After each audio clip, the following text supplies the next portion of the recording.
ತಗೊಳ್ಳಿ ಫ್ರೂಟ್ ತಿನ್ನಿ, ಜ್ಯೂಸ್ ಆದ್ರೂ ಕುಡೀರಿ. ಇಲ್ಲ ರುಕ್ಮಿಣಿ ಅವರೇ, ಏನು ಬೇಡ, ನೀವೇ ತಿನ್ನಿ.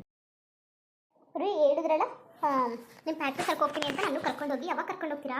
ರುಕ್ಮಿಣಿ, ಈವ್ನಿಂಗ್ ಹೋಗ್ತೀನಿ, ಹೋದ್ರೆ ನಿಮ್ಮನ್ನು ಕರ್ಕೊಂಡು ಹೋಗ್ತೀನಿ. ಹಾಂ ಸರಿ, ಮರಿಬೇಡಿ. ಇಲ್ಲ ಬಿಡಿ, ಕರ್ಕೊಂಡು ಹೋಗ್ತೀನಿ. ತುಂಬ ಸಲ ಹೇಳ್ತಾ ಇದ್ರಲ್ಲ, ಸಂಜೆಗೆ ಹೋಗೋಣ ಅನ್ಕೊಂಡಿದ್ದೀನಿ. ಹೋದ್ರೆ ಗ್ಯಾರಂಟಿ ನಿಮ್ಗೆ ಕರ್ಕೊಂಡು ಹೋಗ್ತೀನಿ. ಇವಾಗ ತುಂಬ ಫ್ರೀ ಆದ್ರಿ ಅಲ್ವಾ ಕೆಲಸ ಬಿಟ್ಮೇಲೆ? ಮೊದಲು ಮಾರ್ನಿಂಗ್ ಹೋಗ್ತಿದ್ರಿ, ಈವ್ನಿಂಗ್ ಬರ್ತಿದ್ರಿ, ಟೈಮೇ ಸಿಗ್ತಾ ಇರಲಿಲ್ಲ, ಬರೀ ಹಾಲಿಡೇಸ್ ಬಿಟ್ಟು. ಇವಾಗಾದರೆ ನೀವು ಯಾವಾಗ ಬೇಕು ಇರ್ಬೋದು, ಮನೇಲಿ ಇರ್ಬೋದು ಅಲ್ವಾ? ಇಲ್ಲ ಇಲ್ಲ, ಈ ಥರ ಏನು ಮಾಡೋದಿಲ್ಲ. ನಾನು ಮಾರ್ನಿಂಗ್ಗೆ ಹೋಗ್ತೀನಿ.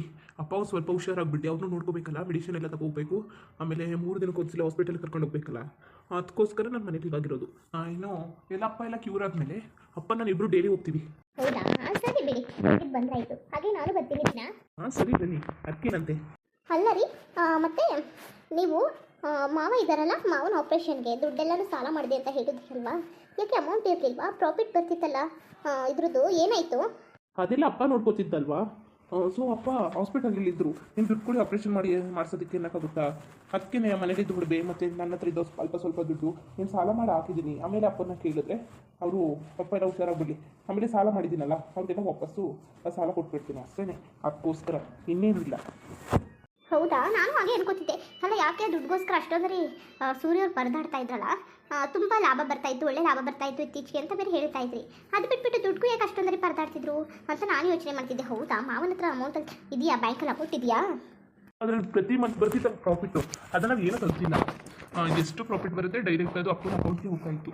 ಅಪ್ಪನ ಅಕೌಂಟ್ಗೆ ಹೋದರೆ ಎಷ್ಟು ನಾವು ಇನ್ವೆಸ್ಟ್ ಮಾಡಿದ್ದೀವಿ ಅದನ್ನು ತಗೊಬಿಟ್ಟು ಆಮೇಲೆ ಬೇಕಾದ್ರೆ ಏನಾದರೂ ಮಾಡೋಕ್ಕಾಗುತ್ತೆ ಅಂದ್ಬಿಟ್ಟು ಹಾಗೆ ಬಿಟ್ಟಿದ್ದೀವಿ. ನಾವು ತುಂಬ ಇನ್ವೆಸ್ಟ್ ಮಾಡಿದ್ದೀವಲ್ಲ, ಇನ್ವೆಸ್ಟ್ ಮಾಡಿರೋ ಅಮೌಂಟ್ ಎಲ್ಲ ನಾವು ತೆಗಿಬೇಕಲ್ವಾ? ಅದನ್ನ ಇತ್ತಾಗ ಹಾಕ್ಬಿಟ್ರೆ ತುಂಬ ಕಷ್ಟ ಆಗ್ಬಿಡುತ್ತೆ ನಮಗೆ. ಅದನ್ನು ಎಷ್ಟು ಲಾಭ ಬಂದಿದೆ, ಎಷ್ಟು ನಷ್ಟ ಆಗಿದೆ ಅಂತ ನಮ್ಗೆ ಇವಾಗಲೇ ಗೊತ್ತಾಗೋದಿಲ್ಲ. ಅದು ಇದು ಖರ್ಚು ಮಾಡಿಬಿಟ್ರೆ. ಅದಕ್ಕೋಸ್ಕರ ಅಪ್ಪ ಅದಕ್ಕೆ ಖರ್ಚು ಮಾಡೋದು ಬೇಡ, ಮೊದಲು ನಾವು ಹಾಕಿರೋ ಬಂಡವಾಳ ದುಡ್ಡು ತಂದು ಬಿಡೋಣ, ಆಮೇಲೆ ಬೇಕಾದರೆ ಏನಾದರೂ ಮಾಡ್ಬೋದು ಅಂತ ಹೇಳ್ತಿದ್ರು. ನಾನು ಅದಕ್ಕೆ ಸುಮ್ಮನಾಗಿದ್ದೆ. ಅಲ್ಲ ರೀ, ಪ್ರತಿ ಮಂತ್ ಎಷ್ಟು ಬರ್ಬೋದು? ಒಂದು ಅಂದಾಜಲ್ಲಿ ಹೇಳಿ, ಎಷ್ಟು ಬರುತ್ತಿತ್ತು ಪ್ರಾಫಿಟು ಅಂತ? ಇಲ್ಲ ರುಕ್ಮಿಣಿ ಅವರು, ನಮಗೆ ಅದ್ರ ಬಗ್ಗೆ ಯಾವುದೇ ಇದ್ದೇ ಇಲ್ಲ. ಅದನ್ನು ನೋಡ್ಕೋತಾನೆ ಇರಲಿಲ್ಲ ನಾನು. ಅದು ಏನು ಎಷ್ಟು ಪ್ರಾಫಿಟ್ ಬರ್ತಿತ್ತು ಪ್ರತಿ ಮಂತು ಅದೆಲ್ಲ ನನಗೆ ಗೊತ್ತಿಲ್ಲ. ಎಲ್ಲನೂ ಅಪ್ಪನೇ ನೋಡ್ಕೋತಿದ್ದು. ನಾನು ಸುಮ್ಮನೆ ಡ್ಯೂಟಿಗೆ ಹೋಗಿ ಬರ್ತಾಯಿದ್ದೆ, ಅಲ್ಲೇ ತುಂಬ ಸುಸ್ತಾಗ್ಬಿಡ್ತಾಯಿತ್ತು. ಆಮೇಲೆ ಒಂದೊಂದಿನ ತುಂಬ ಲೇಟ್ ಆಗಿಬಿಡ್ತಾಯಿತ್ತು ಬರೋದು. ಅದೆಲ್ಲ ನೋಡ್ಕೋತಾ ಇರಲಿಲ್ಲ, ಅಪ್ಪನೇ ನೋಡ್ಕೋತಾ ಇದ್ರು. ಅಲ್ಲ ರೀ, ಇವಾಗ ನೀವು ಇದೆಲ್ಲ ಮಾಡ್ತಾ ಇದ್ದೀರಲ್ಲ, ಆ ಲೆಕ್ಕಾಚಾರ ಎಲ್ಲನೂ ಮಾಡ್ತಿದ್ದೀರಲ್ಲ, ಇವಾಗ ಗೊತ್ತಾಗ್ತಾ ಇಲ್ವಾ ನಿಮ್ಗೆ ಎಷ್ಟು ಬರುತ್ತಿದೆ ಏನು ಅಂತ? ನಾನು ಹೋಗ್ತೀನಿ ಇವತ್ತು ಸಂಜೆ, ಇಲ್ಲ ನಾಳೆ ಹೋಗ್ತೀನಲ್ಲ. ಇವತ್ತು ಸಂಜೆ ಹೋಗಿ ಹಾಗೆ ನೋಡ್ಕೊಬರೋಣ. ಇನ್ನೊಂದು ನಾಳೆ ನಾಳಿದ್ದು ಹೋಗ್ತೀನಲ್ಲ, ಆಗ ಮ್ಯಾನೇಜರ್ ಜೊತೆ ಮಾತಾಡ್ತೀನಿ ನಾನು. ಏನು ಹೇಗೆ ಏನಿದೆ ಹೆಂಗಿದೆ ಅನ್ನೆಲ್ಲ ಕೇಳ್ತೀನಿ. ಸುಮ್ಮನೆ ನಾನು ಅಪ್ಪನ ಎಲ್ಲನೂ ಕೇಳೋಣ ಅಂದ್ಕೊಂಡಿದ್ದೆ. ಸುಮ್ಮನೆ ಅಪ್ಪನಿಗೆ ಸುಮ್ಮನೆ ಯಾಕೆ ತೊಂದರೆ ಕೊಟ್ಟು ಟ್ರೆಸ್ಟ್ ಕೊಡೋದು ಅಪ್ಪನಿಗೆ ಅಂದ್ಬಿಟ್ಟು ನಾನು ಸುಮ್ಮನೆ ಇದ್ದೀನಿ. ಕೇಳ್ತೀನಿ ನಾನು ಸ್ವಲ್ಪ ದಿನ ಹೆಂಗೆ ಏನು ಇಷ್ಟ ಅಂತ ಎಲ್ಲ ಕೇಳಿಬಿಟ್ಟು ಒಂದು ಕ್ಲೀನಾಗಿ ಅದನ್ನ ನಡ್ಸ್ಕೊಂಡು ಹೋಗೋಣ.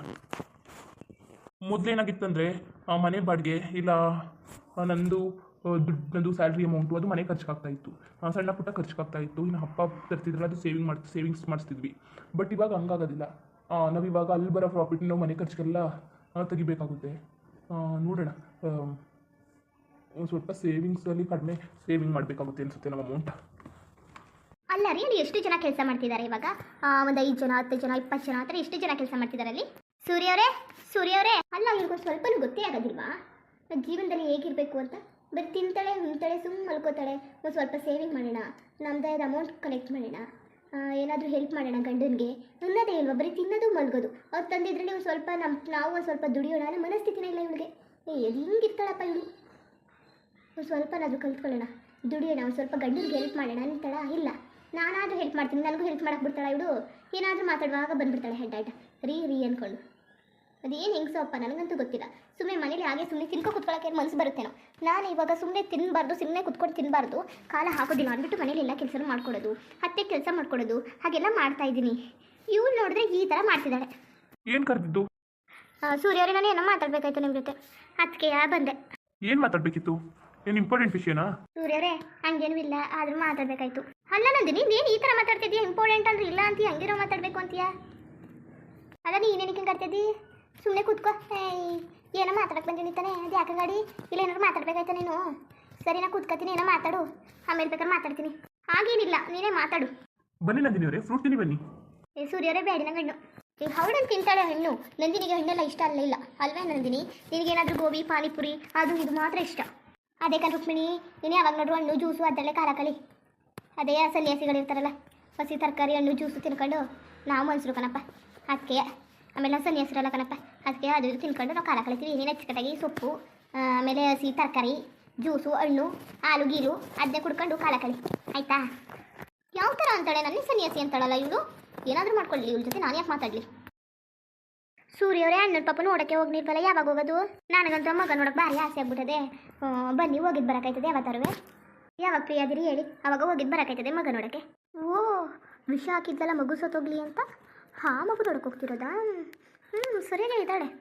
ಒಂದಿನ ವಿಷ ಹಾಕೋದು, ಒಂದಿನ ಮಗು ನೋಡೋಕೆ ಹೋಗೋದು. ಹೇಳಿ ಸೂರ್ಯವರೇ, ಹೇಳಿ ಯಾವತ್ತು ಫ್ರೀ ಆದಿರಿ, ಯಾವತ್ತು ಹೋಗೋಕ್ಕಾಯ್ತದೆ? ಮಗ ನೋಡಬೇಕು ಅಂತ ಭಾರಿ ಆಸೆ ಆಗುತ್ತೆ. ಒಂದು ದಿವಸ ಹೋಗಿದ್ದು ಬರೋಕ್ಕಾಯ್ತದೆ? ಒಂದು ದಿವಸನೂ ಹೋಗೇ ಇಲ್ವಲ್ಲ. ನಂದಿನಿ ಅವರೇ, ನಾಳೆ ಹೋಗಿದ್ದು ಬರೋಣವಾ? ನಾಳೆ ಹೋಗೋದಾ? ಅಲ್ಲ ರೀ, ನಾಳೆ ಇವತ್ತು ನಾಳೆ ಆಫೀಸ್ ಹತ್ರ ಹೋಗಬೇಕು, ಫ್ಯಾಕ್ಟ್ರಿ ಹತ್ರ ಹೋಗಬೇಕು ಅಂತಿದ್ರಲ್ಲ, ಅಲ್ಲಿಗೆ ಹೊರಟೋದ್ರೆ ಏನು ಮಾಡ್ತೀರಾ? ಪರವಾಗಿಲ್ಲ ಬಿಡಿ ರುಕ್ಮಿಣಿ ಅವರು, ಇವತ್ತು ಸಂಜೆ ಹೋಗಿದ್ದು ಬರ್ತೀವಲ್ಲ, ಮತ್ತೆ ನಾಳೆ ಸಂಜೆ ಬಂದುಬಿಡ್ತೀವಲ್ಲ, ಆವಾಗ ಫ್ಯಾಕ್ಟ್ರಿ ಹತ್ರ ಹೋಗಿದ್ದು ಬರೋಕ್ಕಾಗುತ್ತೆ.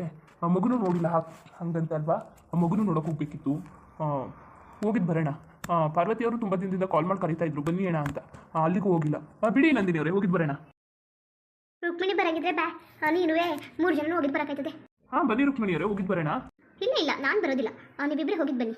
ನಾನು ಹೋಗ್ಬೇಕಾದ್ರೆ ಫ್ಯಾಕ್ಟ್ರಿ ಹತ್ರ ಬೇಕಾದ್ರೆ ನಾನು ನೋಡ್ಕೋತಾ ಇರ್ತೀನಿ, ಬರೋದಿಲ್ಲ ನಾನು. ಪಾಪು ಹಸಿ ಚೆನ್ನಾಗಿಲ್ವಂತೆ, ಬಾ ನೋಡ್ಕೊ ಬರೋಕ್ಕಾಯ್ತದೆ. ನಂದಿನಿ ನನಗೆ ಹೇಳಿಲ್ವಾ? ಮನೇಲಿರೋರೆಲ್ಲ ಸುತ್ತಾ ನಿಂತ್ಕೊಬಿಟ್ರೆ ಮನೆ ಕಡೆ ಯಾರು ನೋಡ್ತಾರೆ? ಮಾವ ಆಮೇಲೆ ಅತ್ತೆ ಎಲ್ಲ ಇಲ್ಲೇ ಇದ್ದಾರೆ, ಅವ್ರನ್ನೆಲ್ಲ ಯಾರು ನೋಡ್ಕೊತಾರೆ? ಇಲ್ಲ, ನೀವಿಬ್ಬರು ಹೋಗಿದ್ದು ಬನ್ನಿ, ನಾನು ಬೇಕಾದ್ರೆ ಹೋಗೋದಿಲ್ಲ. ಆಮೇಲೆ ಪಾಪಗೆ ವಿಷ ಹಾಕ್ಬಿಟ್ಟು ಅದು ನನ್ನ ಮೇಲೆ ಬಂದು ಯಾವನೇ ಬರ ಬೇಕಾಗಿಲ್ಲ. ಅಲ್ಲ ಬೇಕಾದ್ರೆ ಸೂರ್ಯವರು ನನ್ನ ಒಬ್ಬಳು ಕರ್ಕೊಂಡಿದ್ರೆ ಬೇಕಾದ್ರೆ ಹೋಗ್ಬೋದಾಯ್ತು. ಇವಳ ಜೊತೆ ಯಾಕೆ ಹೋಗಲಿ? ಅದು ಇವ್ರ ಅಣ್ಣನ ಪಾಪು ಅಲ್ವಾ, ಇನ್ನು ನಮ್ಮ ಅಣ್ಣನ ಪಾಪು ನಾನು ಹೋಗಿ ನೋಡ್ಕೊಬರೋಕ್ಕೆ, ಅವಳೇ ಬೇಕಾದ್ರೆ ಹೋಗಿ ನೋಡ್ಕೊಬರಲಿ. ಸೂರ್ಯವ್ರಿಗಾದ್ರೂ ಗೊತ್ತಾಗಬಾರ್ದ? ಅವಳು ಕರೆದ ತಕ್ಷಣ ಹ್ಞೂ ಅಂತಾರಲ್ಲ. ಇಲ್ಲಾಂದರೆ ಸೂರ್ಯವ್ರಿಗೆ ನನಗಿಂತ ನಂದಿನಿ ಕಡೆ ತುಂಬ ಪ್ರೀತಿ ಇರಬೇಕು, ಇವಾಗ್ಲೂ ಅಷ್ಟೇ. ಏನು 3 ಜನನೂ ಒಟ್ಟೊಟ್ಟಿಗೆ ಕುತ್ಕೊಂಡು ಏನಂಗೆ ಮಾತಾಡ್ತಾ ಇದ್ದೀರಿ? ಹಿಂಗೆ ಖುಷಿಯಾಗಿರಿ, 3 ಜನನೂ ಅಚ್ಚುಕಟ್ಟಾಗಿರಿ. ಅದೇ ಕಣತೆ, ಅಣ್ಣನ ಪಾಪುಗೆ ಸುಮಾರು ದಿವಸ ಆಯಿತು, ಪಾಪು ನೋಡೋಕೆ ಹೋಗೇ ಇಲ್ಲ. ಅದಕ್ಕೆ ಸೂರ್ಯವ್ರನ್ನ ಬನ್ನಿ ನೋಡ್ಕೊಬರೋದಂತ ಕರಿತಿದ್ದೆ. ಹೋಗೋದಾ? ಹೋಗಿದ್ದು ಬನ್ನಿ, ಆರಾಮಾಗಿ ಹೋಗಿದ್ದು ಬನ್ನಿ. ರುಕ್ಮಿಣಿ ನೀನು ಹೋಗಂಗಿದ್ರೆ ಹೋಗಿದ್ದು ಬಾ. ಕರ್ದ ಕಣತೆ, ಅವಳು ಬರೋಕ್ಕಿಲ್ಲ, ನೀವೇ ಹೋಗಿದ್ದು ಬನ್ನಿ ಅಂತ ಅಂದ್ಲು. ಅದಕ್ಕೆ ರುಕ್ಮಿಣಿ ಬಂದಾಗ್ಲಿಂದ ಆಚೆಗೆ ಎಲ್ಲಿಗೆ ಹೋಗಿಲ್ಲ, ಹೋಗಿದ್ದು ಬಾ. ಬನ್ನಿ ಕುತ್ಕೊಳ್ಳಿ. ಇಲ್ಲ ಕುತ್ಕೋ. ಅದೇ ಅತ್ತೆ, ತುಂಬ ಕೆಲಸ ಇದೆ, ನಿಮ್ಮನ್ನೆಲ್ಲ ಮನೇಲೆಲ್ಲ ನೋಡ್ಕೋಬೇಕು. ನಾನು ಹೊರಟೋದ್ರೆ ಬೇಡ ಬಿಡಿ, ಅವರೇ ಹೋಗಿದ್ದು ಬರ್ತಾರಂತೆ. ಹೋಗಿದ್ದು ಬನ್ನಿ, ಹೋಗಿ. ಇನ್ನೇನು ಮಾಡೋದು? ಅವಳು ಬರೋಕ್ಕಿಲ್ಲ ಅಂತಂದ್ರೆ ಅಚ್ಚುಕಡೆಗೆ ಹುಷಾರಾಗಿ ಹೋಗಿದ್ದು ಬನ್ನಿ. ಸರಿ ಅತ್ತೆ, ನಾಳೆಗೆ ಹೋಗೋದಾ? ನಾಳೆಗೆ ಹೋಗಿ. ಅದಕ್ಕೇನಂತೆ? ಸರಿ ಕಣತ್ತೆ. ಸೂರಿ ಏನು ಮಾಡ್ತೈತಿ? ಅದೇನೋ ಫೈಲ್ ಇಟ್ಕೊಂಡು. ಅದೇ ಅಮ್ಮ, ಬೇಜಾರಾಯ್ತಾ ಇತ್ತು. ಅಲ್ಲಿ ರೂಮ್ಗೆ ಹೋಗಿದ್ನಲ್ಲ, ನಿಮ್ಮ ರೂಮ್ಗೆ ನಮ್ಮದು ಹಳೆ ಫೋಟೋಗಳೆಲ್ಲ ಇತ್ತು. ಅಪ್ಪಂದು, ನಿಮ್ಮದು, ನಂದು ಚಿಕ್ಕದ ಫೋಟೋ ಎಲ್ಲ ಇತ್ತು, ಅಂತ ಕುತ್ಕೊಂಡು ನೋಡ್ತಿದ್ದೆ. ಕುತ್ಕೊಂಡು ನೋಡು, ಇನ್ನೇನು ಮಾಡಿ. ಮತ್ತೆ ಇನ್ನೇನು ಏನೋ ಇವತ್ತು ಸಂಜೆಗೆ ಹೋಯ್ತೀನಿ ಅಂತಿದ್ದಲ್ಲ ಫ್ಯಾಕ್ಟ್ರಿಗೆ, ಓದಿಯಾ? ಹ್ಞೂ ಅಮ್ಮ, ನಾಳೆ ಪಾಪು ನೋಡೋಕೆ ಹೋದ್ರೆ ತುಂಬ ಟೈಮ್ ಆಗ್ಬಿಡ್ತೇವೆ. ಸಂಜೆ ಒಂದ್ಸಲ ಹೋಗಿದ್ದು ಬರ್ತೀನಿ, ಏನು ಎತ್ತ ಅಂತ ಏನು ಮಾಡ್ಕೊಂಡಿದ್ದಾರೆ ನೋಡ್ಕೊ ಬರ್ತೀನಿ. ಇನ್ನು ನಾಳಿದ್ದು ಹೋಗ್ಬಿಟ್ಟು ಅದೆಲ್ಲ ಲೆಕ್ಕ ಎಲ್ಲ ಇಸ್ಕೊತೀನಿ, ಯಾವ ರೀತಿ ಇದೆ ಏನು ಎತ್ತ ಅಂತ. ಅಲ್ಲಿಂದ ಬಂದುಬಿಡ್ತೀವಲ್ಲ ಮಗು ನೋಡ್ಕೊಂಡು, ಆವಾಗ ಎಷ್ಟು ಪ್ರಾಫಿಟು ಲಾಸ್ಟು, ಆಮೇಲೆ ಮ್ಯಾನೇಜರ್ ಕೇಳ್ತೀನಿ ಯಾವ ಥರ ಇನ್ಕಮ್ ಆಗಿದೆ, ಆಮೇಲೆ ಪ್ರಾಫಿಟ್ ಆಗಿದೆಯಾ, ಎಷ್ಟು ಲಾಸ್ ಆಗಿದೆ, ಎಷ್ಟು ಇನ್ವೆಸ್ಟ್ ಮಾಡಿದ್ವಿ ಮಂತು ಎಲ್ಲನೂ ಕೇಳಿಕೊಂಡು ಎಲ್ಲನೂ ಇದು ಮಾಡೋಣ ಅಂತ ಅಮ್ಮ. ಆಮೇಲೆ ಅಮ್ಮ ಅವರು ಕಳಿಸಿದ್ದಾರೆ ಏನು ಪ್ರಾಫಿಟು ಏನು ಲಾಸು ಅದೆಲ್ಲನೂ. ಒಂದ್ಸಲ ಅವ್ರ ಹತ್ರ ಕುತ್ಕೊಂಡು ಮಾತಾಡ್ಬಿಡ್ತೀನಿ ಅಮ್ಮ. ಸರಿ ಕನ್ಸೂರಿ, ಅವ್ರ ಮುಂದೆನೇ ಮಾತಾಡು, ಏನು ಎತ್ತ, ಆಮೇಲೆ ಯಾತಿಕ್ ಹಿಂಗಾಯಿತು ಅದನ್ನೆಲ್ಲ ವಿಚಾರಿಸು. ಹುಷಾರು. ಸರಿ ಕಣ್ಣಂದಿರಿ, ಹೋಗಿದ್ದು ಮಗಿ ನೋಡ್ಕೊಂಡು ಬನ್ನಿ. ಈಗ ಎಲ್ಲಿಗೆ ಹೋದಿರಿ? ಎಲ್ಲಿರೋದು ಮಗ? ನಿಮ್ಮ ಮನೇಲಿ ಇದ್ದದ ಇಲ್ಲ ಅವ್ರ ಅಪ್ಪನ ಮನೇಲಿ ಇದ್ದದ? ಇಲ್ಲ ಕಣತೆ, ಅವ್ರ ಅಪ್ಪನ ಮನೇಲದೆ. ಸರಿ ಹೋಗಿದ್ದು ಬನ್ನಿ, ಅದು ಜಾಸ್ತಿ ಉಳ್ಕೊಳಕ್ಕೆ ಹೋಗ್ಬೇಡಿ. ಇಲ್ಲ ಕತ್ ಬಿಡಿ, ಬಂದ್ಬಿಡ್ತೀವಿ ಜಲ್ದಿ. ಮುಂದುವರಿಯುವುದು ಹಂಗೆ ವೀಡಿಯೋ ಹಂಗಿತ್ತು ಅಂದ್ಬಿಟ್ಟು ದಯವಿಟ್ಟು ಕಮೆಂಟ್ ಮಾಡಿ ತಿಳಿಸಿ. ಇನ್ನು ನಮ್ಮ ಚಾನಲ್ಗೆ ಸಬ್ಸ್ಕ್ರೈಬ್ ಮಾಡ್ಕೊಂಡಿಲ್ಲ, ದಯವಿಟ್ಟು ಸಬ್ಸ್ಕ್ರೈಬ್ ಮಾಡ್ಕೊಂಡು ನೋಡಿ. ಎಲ್ಲರಿಗೂ ನಮಸ್ಕಾರ, ಧನ್ಯವಾದಗಳು.